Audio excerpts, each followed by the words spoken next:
Fala pessoas, aqui é a Silvana, você está no Entre Letras e Linhas e hoje então eu vim falar do livro A Casa das Rosas.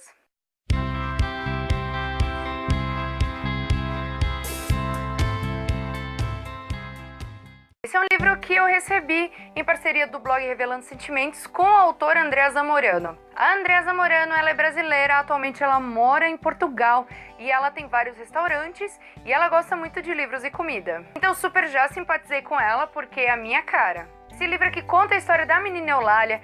Ela está para fazer 18 anos e ela percebe um comportamento estranho do seu pai com relação a ela. Mas na verdade esse comportamento não é de agora. O pai dela já trata ela de uma forma diferente desde que ela era pequena. Ela, por exemplo, não pode ir sozinha para a faculdade, mesmo morando a 4 quadras de distância. Ela tem que ir com o motorista da casa. Ela não pode ir a pé, ela não pode ir de ônibus, porque segundo o pai dela, isso é coisa de ratos. Ratos, então, são as pessoas pobres, tipo eu. Nem preciso falar que eu já não gostei desse cara, né? O pai dela é lá metido das políticas. Eu já falei pra vocês que eu tenho problema com cargos. Eu não sei cargas d'água, o que ele faz lá.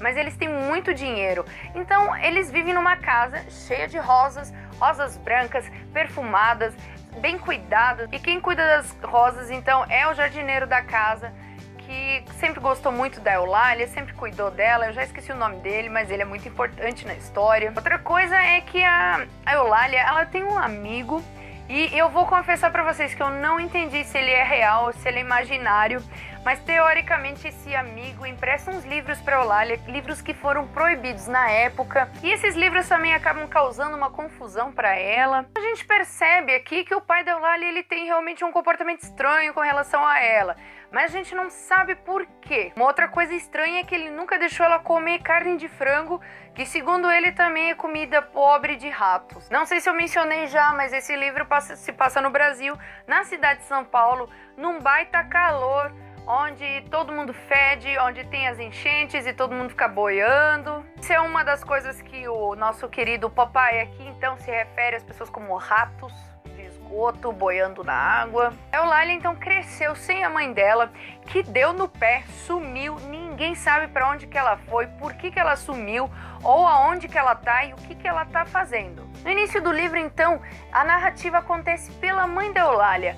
E se você for aquele leitor um pouquinho mais antenado, mais ligado, você vai percebendo aos poucos as coisas que ela vai contando pra gente, deixando escapar, e a gente consegue então montar um quadro ou imaginar pelo menos o que pode ter acontecido com ela. Então quando a Eulália descobre qual é o caso do pai dela, por que ele tá tão esquisito com relação a ela, ela dá no pé, ela não espera 2 vezes pra ver acontecer. Ela assume uma falsa identidade, porque obviamente o pai dela é muito conhecido, e se aparecer no jornal a notícia de que a filha dele sumiu, a foto vai estar no jornal, todo mundo vai querer saber o que deu. Pra variar com essa escapada dela, ela é considerada então culpada por uma coisa que acontece no livro e automaticamente ela é procurada pela polícia. Por isso então ela assume uma nova identidade e começa a trabalhar num restaurante lavando pratos. No início ela dorme na rua mesmo, depois de um tempo o dono do restaurante percebe que ela não tem pra onde ir, então ele deixa ela ficar lá no depósito que ele tem lá,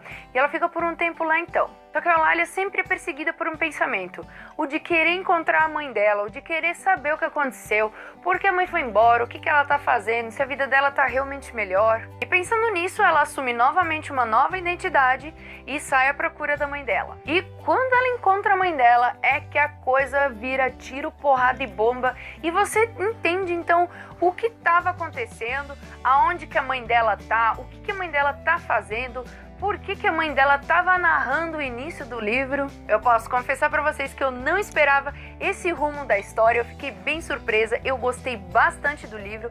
É um livro curto, direto, tem uma diagramação maravilhosa. Essa editora que eu não conhecia é a Tinta Negra, eles não economizaram em folha, não economizaram em tinta, não economizaram em capricho, eu adorei. Quero receber mais exemplares dessa editora. A escrita da autora é um tanto poetizada, um tanto romantizada. Eu não sei bem se existe um termo para esse tipo de escrita, mas eu posso definir ela como uma escrita bonita, porque eu achei lindo a forma como ela formou as frases, a forma como ela colocou as coisas pra gente, ficou bonito, foi agradável de ler. Isso aí, esse aqui é um livro lindo, eu indico muito, porque eu me surpreendi de verdade com o rumo que a história tomou. Um beijo grande e até mais, tchau!